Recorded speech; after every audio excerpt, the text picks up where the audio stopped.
حضرت عبداللہ بن مسعود رضی اللہ تعالیٰ عنہ بیان فرماتے ہیں نبی کریم صلی اللہ علیہ وسلم کے بارے میں، کہتے ہیں کہ جو صادق و مصدوق ہیں، آقا کریم علیہ الصلوۃ والسلام نے فرمایا کہ تم میں سے ہر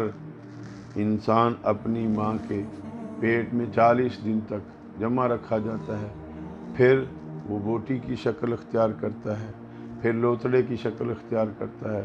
پھر اللہ تعالیٰ ایک فرشتے کو حکم دیتے ہیں، وہ فرشتہ آ کر اس انسان کے نیک ہونے کی یا بدبخت ہونے کی علامات لکھتا ہے، دوزخی ہونے کی، جنتی ہونے کی، اس کی جو بھی تقدیر ہے وہ اللہ کے حکم سے ساری لکھی جاتی ہے۔ پھر نبی کریم صلی اللہ علیہ وسلم نے ارشاد فرمایا کہ وہ بندہ ساری زندگی دوزخیوں والے کام کرتا رہتا ہے، یعنی جہنمیوں والے کام کرتا ہے، برائیاں کرتا ہے، پھر اللہ تعالیٰ کے کرم سے اللہ تعالیٰ کا لکھا ہوا، یعنی جو تقدیر کا لکھا ہوا اس فیصلہ اس پہ غالب آتا ہے، تو وہ آدمی جنتیوں والے کام کر کے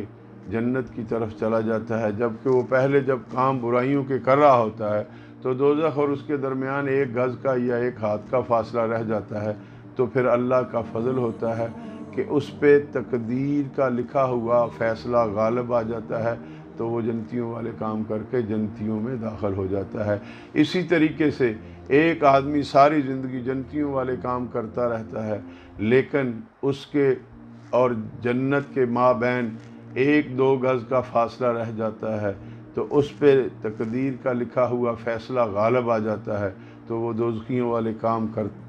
کرنا شروع کر دیتا ہے، اور پھر جب وہ دوزخیوں والے کام کرتا ہے تو پھر وہ دوزخیوں میں شامل ہو جاتا ہے۔ تو بات یہ ہے میرے بھائیوں، اللہ تعالیٰ سے ہمہ وقت توبہ کرتے رہنا چاہیے، استغفار کرتے رہنا چاہیے، اور نبی کریم علیہ الصلوۃ والسلام پہ درود کی کثرت کرنی چاہیے کہ اگر ہماری تقدیر میں کچھ برائی بھی ہے تو اللہ تعالیٰ اپنے نبی کے صدقے سے ہمیں معاف فرمائے اور ہمیں نیک بختوں میں، خوش بختوں میں شامل فرما دے۔